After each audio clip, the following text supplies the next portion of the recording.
এবার মিথিলা ও সৃজিতকে কপি করলো তাহসান ও রোজা। হ্যাঁ ভিউয়ার্স, এখন নেটিজেনরা বলছে হিংসারও তো একটা বয়স থাকে।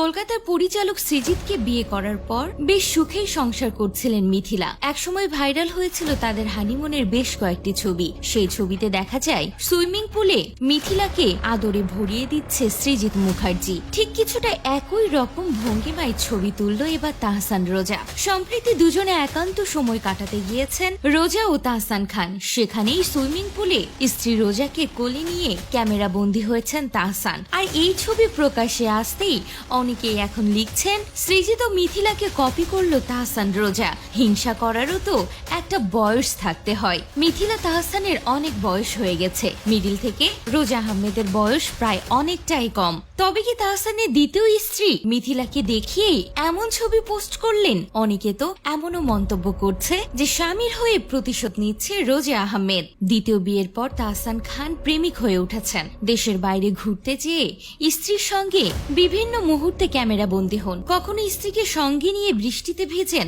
কখনো বা তুষারপাতে স্ত্রীকে প্রপোজ করেন। স্ত্রী রোজা আহমেদকে নিয়ে যেন সময় খুব ভালোই কাটছে তাহসান খানের। অন্যদিকে মিথিলার সৃজিতকে আর একসঙ্গে দেখা যায় না। অনেকে মনে করছেন তাহসান রোজা রিভেঞ্জ নিচ্ছে, মিথিলাকে উচিত শিক্ষা দিচ্ছে। যা মিথিলা করে এসেছে তা এখন মিথিলাকে দেখাতেই তাহসান রোজা করছে। তো ভিউয়ার্স, আপনাদের কি মনে হয় এই বৈচিত্র্যময় জীবনে আজ আপনি একজনের বুকে তো কালকে অন্যের বুকে, সে আবার অন্যের বুকে?